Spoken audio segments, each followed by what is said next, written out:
মুসলিম উম্মাহর হৃদয়ের স্পন্দন পবিত্র কাবা শরীফ। প্রতিদিন 5 ওয়াক্ত নামাজে এই কাবার দিকেই মুখ করে দাঁড়ান বিশ্বের কোটি কোটি মুসলমান।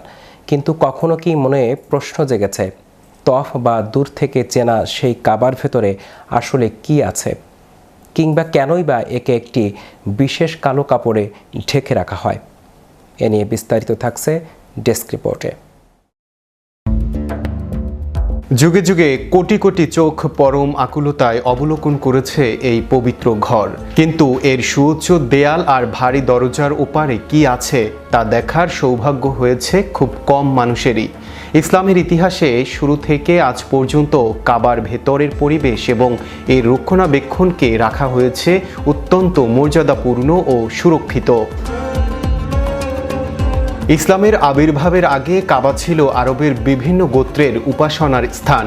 মহানবী হজরত মুহাম্মদ সাল্লাল্লাহু আলাইহি ওয়াসাল্লাম মদিনায় হিজরত করার 8 বছর পর 630 খ্রিস্টাব্দের দিকে মক্কায় ফিরলে এই পরিস্থিতি পরিবর্তন ঘটে।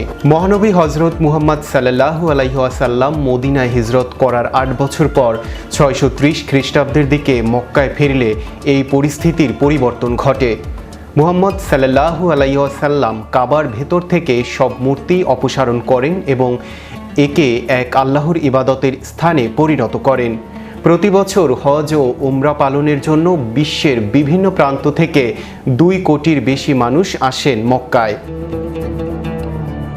কাবার উত্তর পূর্ব দিকে একটি সোনার দরজা রয়েছে, যা ভূমি থেকে 2 মিটারেরও বেশি উঁচুতে অবস্থিত। 280 কেজি খাঁটি সোনা দিয়ে তৈরি এই দরজার উচ্চতা 3.1 মিটার এবং প্রস্থ 1.9 মিটার। কাবার ভেতরের অংশ আনুষ্ঠানিকভাবে ধোয়ার জন্য সাধারণত বছরে 2 বার দরজা খোলা হয়। কাবার ভেতরের দেয়ালের কিছু অংশ কাপড়ে ঢাকা থাকে। ঐতিহাসিকভাবে এই কাপড়গুলো লাল, সবুজ ও গাঢ় নীল রঙের এবং আঁকাবাঁকা নকশার হয়ে থাকে। বাইরে থেকে কাবাকে সর্বদা ঢেকে রাখা হয় একটি বিশেষ কালো কাপড়ে, যাকে বলা হয় কিসওয়া। প্রতি বছর জিলহজ মাসের 9 তারিখে পুরনো কাপড়টি বদলে সম্পূর্ণ নতুন কিসওয়া জড়ানো হয় কাবার গায়ে। কাবার ভেতরের সরল স্থাপত্য আর বাইরের জাঁকজমকপূর্ণ কিসওয়া দুয়ে মিলেই তৈরি হয়েছে এক অপার্থিব আবহ, যা শতাব্দীর পর শতাব্দী ধরে বিশ্বজুড়ে কোটি কোটি মুসলমানের মনে জাগিয়ে রাখছে এক পরম আত্মিক প্রশান্তি ও ভক্তি। Riyad Sikdar, magic Bangla TV, news desk.